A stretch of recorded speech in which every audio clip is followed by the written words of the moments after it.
President, for coming in here before us today. And I suppose just to clarify, I don't have a forestry and I don't derive any income from forestry, but I have great respect for those who are in forestry, and they are going through a very, very difficult time, and that's acknowledged by yourselves and by others. And you know, we have meetings and public meetings because of that, meeting quite a lot of people that are in great difficulty, and ash dieback and with other issues. And look, we find ourselves in a new month, the last quarter of the year. Perhaps we should reflect on September and the work the Department of Agriculture, Food and Marine in relation to the Forest Department, and the results can't help us but remind us that we still have no licence planned for the remainder of 2023 or 2024, no plan, no idea where government or industry are going, no sign of improving timelines and no commitments.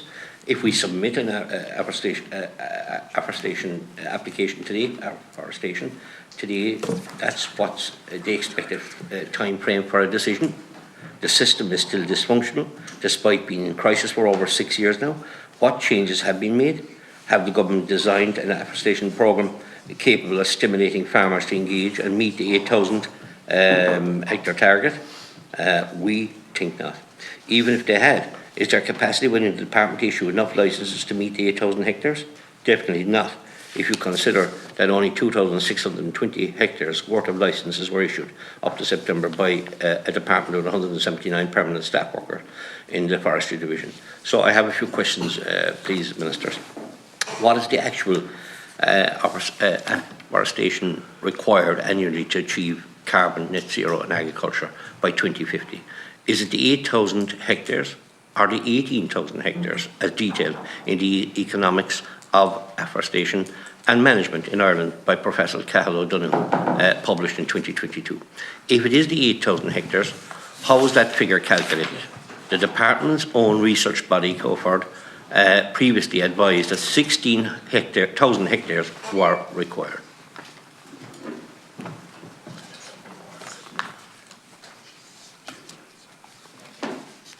Thank you, Deputy.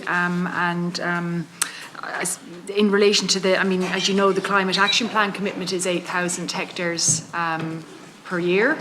As you say, there is other evidence out there, and different sectors have come up with other figures, and you know, it may well be the case that we might have to hit higher targets in years to come.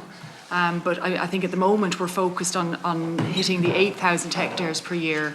And I know that my department is well able to issue the licences required to deliver on that 8,000 hectares, and if we need more in the future, we'll be able to match that as well.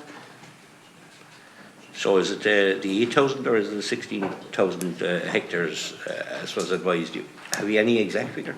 Well, under the Climate Action Plan, which will be rewritten again this year, it gets rewritten every year, the target is 8,000 hectares. So that's our target at the moment. So the 18,000 hectares is detailed in the economics of afforestation and management in Ireland by Professor Cahill O'Donoghue, published in 2022. Is incorrect? Yeah. No, I'm not saying it's incorrect. I'm just saying there are different calculations. But currently, based on our Climate Action Plan, we're at 8,000. But it may well, as I say, it may well have to go up to meet the targets, especially if we've a slow start to this decade. And your own research body, COFORD, previously advised that 16,000 hectares were required. And are you saying that's incorrect? I'm not saying it's incorrect. I'm just saying the current target is 8,000 hectares in our Climate Action Plan. And if we get more, detail and science in that changes that, that will be amended.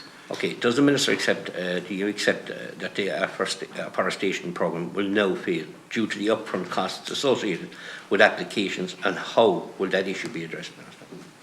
I'm not sure what costs you're referring to. Well, the upfront costs for farmers out there, for landowners out there,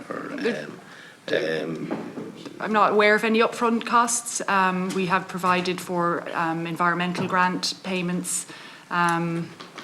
Usually the planting grants cover the cost of planting for the forestry companies to plant. That's covered by grant. So I'm not aware of any upfront costs.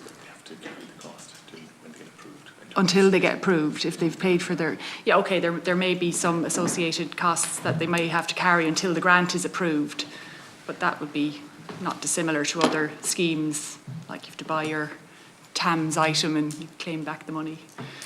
Okay, with the target now set at 50% broadleaf afforestation, and given that replanting conditions ingrained in felling licences, what annual rate of afforestation is now required to just maintain our existing stock area and volume of commercial spruce plantations in the country?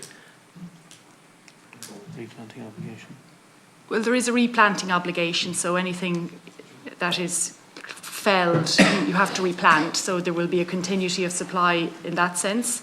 I suppose there is a certain area of land, I don't have the figure on me, that under Oireachtas management that might not be replanted because it's been on the wrong type of land or too close to certain areas or too deep peat and so forth. But I think the replanting obligation would secure the current state, and if we meet our targets, we're going to have more timber. I mean, the forecast over the next 20 years to 2040 is a doubling of the amount of volume of timber that will become available. So that is going to feed into a sector in the next couple of decades that we need to, support, and we need to develop the markets, I believe, here in Ireland for that timber. And do you, Minister, have any idea of the cost in terms of future timber supply, rural employment and economic output of the policy now being enforced of both the 50% broadleaf requirements and the conditionality on replanting in felling licences? I don't know what you mean by the cost, sorry. Well, I just said that, do you have any idea of the cost, like the cost in relation to rural employment? The issue with forestry at this present time is costing the rural economy huge. We have massive issues going on over the last number of years in relation to forestry, and that's a huge cost to rural communities. But we'll say the economic output of the policy now being enforced of both the 50% broadleaf requirements and the conditionality on replanting and felling licences. This is all the cost to the rural communities, and issues like this have been rolling on. Here we've been talking about this, I'd say, for the last, I think there have been challenges in recent years because of issues with licensing, and in fact it has slowed down, I suppose, the wheels of motion in the rural economy from a forestry perspective. But we have cleared up the vast majority of issues in relation to licensing. That we have a free running machine now. So I think if we start to see a ramping up of our afforestation and delivering on our targets, we will be seeing benefits, significant benefits for rural economies on the back of this. So that's where I just one other question, Minister. Thank you. One other question, Minister. There's a new body out there. Well, they're here for the last 2 years. The SEEFA. They're very interested in sitting around the table and trying to see iron out some difficulties out there. Would both of you, Minister, will you meet with them? Are you intending to meet with the SEEFA? Look, we're aware of CIFA, and in fact, many of their members were part of my project Woodland. So we would have, engaged over the last couple of years on an individual basis. They were there to represent other parts of the sectors, and I suppose we have spoken about this before. And I think, I suppose on reflection, they have been active in this sector now for, I think, maybe a year and a half or 2 years. I actually had a look at their webpage earlier on this week, and they have 5 main items they want to see addressed, and I think we've almost addressed most of their asks, which I think is good.